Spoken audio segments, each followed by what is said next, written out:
ಚಿತ್ತಾಪುರದಲ್ಲಿ RSS ಪಥಸಂಚಲನಕ್ಕೆ ಅನುಮತಿ ಸಿಕ್ಕಿದೆ. November 16ರಂದು ಪಥಸಂಚಲನ ಮಾಡೋದಕ್ಕೆ ಅನುಮತಿ ಸಿಕ್ಕಿದೆ. ಮಧ್ಯಾಹ್ನ 3:35 5:45 ಕೋರ್ಟ್ ಅನುಮತಿ ಕೊಟ್ಟಿದೆ. ಅಂದರೆ ಸರಿಸುಮಾರು 2 ಗಂಟೆಗಳವರೆಗೆ ಪಥಸಂಚಲನ ಮಾಡಿ ಮುಗಿಸೋದಕ್ಕೆ ಕೋರ್ಟ್ ಅನುಮತಿ ಕೊಟ್ಟಿದೆ. 350 ಜನರಿಗೆ ಮಾತ್ರ ಅನುಮತಿ ಕೊಟ್ಟಿದೆ ಕೋರ್ಟ್. ಬ್ಯಾಂಡ್ನ 50 ಮಂದಿ ಸೇರಿದಂತೆ 350 ಜನರಿಗೆ ಪರ್ಮಿಷನ್ ನೀಡಲಾಗಿದೆ. ಅಂದರೆ ಎದುರುಗಡೆ ಏನೋ ಬ್ಯಾಂಡ್ನವರು ಇರ್ತಾರೆ, ಅವರನ್ನು ಸೇರಿಸಿ ಒಟ್ಟು 350 ಜನರಿಗೆ ಪರ್ಮಿಷನ್ ನೀಡಲಾಗಿದೆ. ಹೀಗಾಗಿ 350 ಜನ ಮಾತ್ರ ಪಥಸಂಚಲನದಲ್ಲಿ ಭಾಗಿಯಾಗಬೇಕಾಗತ್ತೆ. 16ನೇ ತಾರೀಕಿನಂದು ಪಥಸಂಚಲನ ಮಾಡೋದಕ್ಕೆ ಅವಕಾಶ ಕೊಟ್ಟಿದೆ. ಮತ್ತೊಂದೆಡೆ ಪ್ರಿಯಾಂಕ್ ಖರ್ಗೆ ಅವರಿಗೆ ವಿಚಾರದಲ್ಲಿ ತೀವ್ರವಾಗಿ ಹಿನ್ನಡೆಯಾಗಿದೆ. ಮತ್ತೊಂದೆಡೆ DSSನ ಸಂಘಟನೆಗಳು, ಇತರೆ ಸಂಘಟನೆಗಳು ನಾವು ಕೂಡ ಪಥಸಂಚಲನ ಮಾಡ್ತೀವಿ ಅಂತ ಬೇಡಿಕೆ ಇಟ್ಟಿದ್ದವು. ಹೀಗಾಗಿ ಅವರ ಪರ್ಮಿಷನ್ ವಿಚಾರ ಏನಾಗುತ್ತೆ ಅದನ್ನು ಕೂಡ ಕಾದು ನೋಡಬೇಕಾಗತ್ತೆ. ಒಂದು ವೇಳೆ RSSಗೆ ಪಥಸಂಚಲನ ಮಾಡೋದಕ್ಕೆ ಅವಕಾಶ ಕೊಟ್ಟರೆ ನಮಗೂ ಕೂಡ ಅವಕಾಶ ಕೊಡಬೇಕು ಅಂತ DSS ಹಾಗೂ ಇನ್ನಿತರ ಸಂಘಟನೆಗಳು ಕೂಡ ಕೇಳಿದ್ವು. ಈ ನಡುವೆ RSS ಪಥಸಂಚಲನ ವಿಚಾರ ತೀವ್ರವಾಗಿ ಚರ್ಚೆಗೆ ಈಡಾಗ್ತಾ ಇತ್ತು. ಈಗ RSSಗೆ ಪಥಸಂಚಲನ ಮಾಡೋದಕ್ಕೆ ಅವಕಾಶ ಸಿಕ್ಕಿದೆ. ಚಿತ್ತಾಪುರದಲ್ಲಿ ನವೆಂಬರ್ 16ಕ್ಕೆ ಪಥಸಂಚಲನ ಮಾಡೋದಕ್ಕೆ ಕೋರ್ಟ್ ಅನುಮತಿ ಕೊಟ್ಟಿದೆ. ಮಧ್ಯಾಹ್ನ 3:35 5:45 ಅಂದರೆ ಸರಿಸುಮಾರು 2 ಗಂಟೆಗಳವರೆಗೆ ಪಥಸಂಚಲನ ಮಾಡೋದಕ್ಕೆ ಅವಕಾಶ ಕೊಡಲಾಗಿದೆ. ಈ ಸಮಯದಲ್ಲಿ ಪಥಸಂಚಲನ ಮಾಡಿ ಮುಗಿಸಬೇಕಾಗುತ್ತೆ.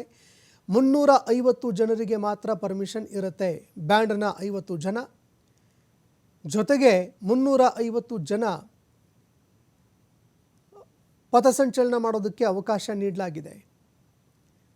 ಹೀಗಾಗಿ ಮತ್ತೆ ಇದು ಯಾವ ರೀತಿ ರಾಜಕೀಯ ಚರ್ಚೆಗಳಿಗೆ, ರಾಜಕೀಯ ಬೆಳವಣಿಗೆಗಳಿಗೆ ಕಾರಣವಾಗುತ್ತೆ ಅದನ್ನು ಕೂಡ ನೋಡಬೇಕಾಗುತ್ತೆ.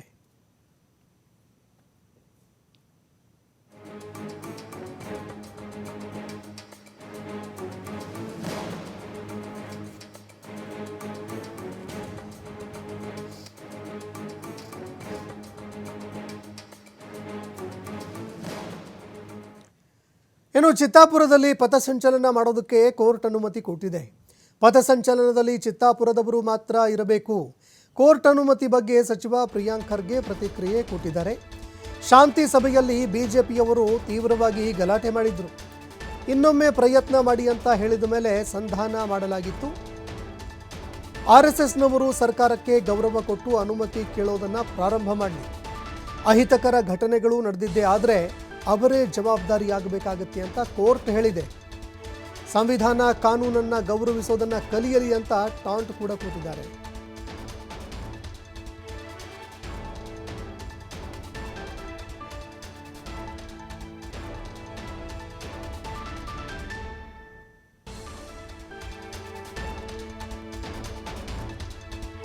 ಲೈಟ್ ಕೊಡ್ತಾ ಇದೆ ಕಣ್ಣಿಗೆ ನೀಡಿದೆ. ನನ್ನ ವಾದ ಏನಿತ್ತು, ನೀವು ಮಾಹಿತಿ ಅಲ್ಲ ಫಸ್ಟ್ ಪರ್ಮಿಷನ್ ಕೇಳಿ ಸರ್ಕಾರಕ್ಕೆ, ಸರ್ಕಾರ ಸೂಕ್ತ ಅನಿಸಿದ್ರೆ ಕೊಡುತ್ತೆ ಅಂತ. ಹೌದಾ?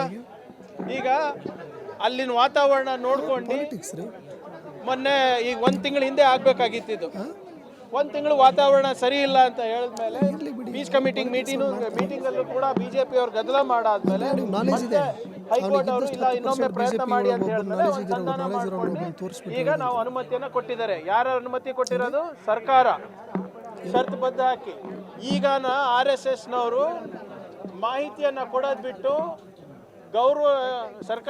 ಸರ್ಕಾರಗಳಿಗೆ ಗೌರವ ಕೊಟ್ಟು ಅನುಮತಿಯನ್ನ ಕೇಳೋದು ಪ್ರಾರಂಭ ಮಾಡಲಿ ಮೊದಲನೇದು. ಆಮೇಲೆ ಭಾಳ ಸ್ಪಷ್ಟವಾಗಿ ಚಿತ್ತಾಪುರ ವಲಯದವ್ರು ಮಾತ್ರ ಇರಬೇಕು, ಹೊರಗಡೆನವ್ರು ಇರಬಾರ್ದು. ಅಲ್ಲಿ ಏನಾದರೂ ಅಹಿತಕರವಾದಂಥ ಘಟನೆಗಳಾದರೆ ಅವರೇ ಕಾರಣ ಅಂತ ಭಾಳ ಸ್ಪಷ್ಟವಾಗಿ ಅಲ್ಲಿ ಕೊಟ್ಟಿದ್ದಾರೆ. 300 ಜನಕ್ಕಿಂತ ಹೆಚ್ಚಿರಬಾರ್ದು. ಸೊ ಈಗ ಸ್ವಲ್ಪ ಸಂವಿಧಾನ ಮತ್ತು ಕಾನೂನನ್ನು ಗೌರವದಿಂದ ಕಾಣೋದು RSS ಅವ್ರು ಕಲೀಲಿ.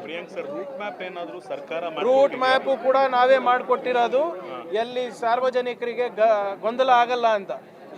ಧಾರವಾಡ ಹೈಕೋರ್ಟ್ನಲ್ಲಿ ಸ್ಟೇ ಇರೋ ಕಾರಣ ಇಂಟ್ರಿಮ್ ಸ್ಟೇ ಇದೆ ನಮ್ಮ ಗೌರ್ಮೆಂಟ್ ಆರ್ಡ್ರಿಗೆ. ಅದಕ್ಕೋಸ್ಕರ ಇದು ತಾತ್ಕಾಲಿಕವಾಗಿ ಅಲೌ ಮಾಡ್ಬೋದಾಗಿದೆ, ಕಾನೂನುಬದ್ಧವಾಗಿ ಅಲೌ ಮಾಡ್ಬೋದಾಗಿದೆ. ಅದಕ್ಕೆ ನಾವು ಹೇಳಿ ಅದನ್ನು ಕೊಟ್ಟಿದ್ದೀವಿ. ಭಾಳ ಸ್ಪಷ್ಟವಾಗಿ ನಮ್ಮ ಆದೇಶದಲ್ಲೂ ಕೂಡ ಇದೆ, ಸರ್ಕಾರದ ಆದೇಶದಲ್ಲಿದೆ. ಇದು ಬರೀ ಒನ್ ಟೈಮ್ ಪರ್ಮಿಷನ್. ಇದು ನಾಳೆ ಅದು ಸ್ಟೇ ವೇಕೇಟ್ ಆದರೆ ಇದಕ್ಕೂ ಅವಕಾಶ ಇರೋದಿಲ್ಲ. ಷರತ್ತುಬದ್ಧವಾಗಿ ಅನುಮತಿಯನ್ನು ನೀಡಿದೆ.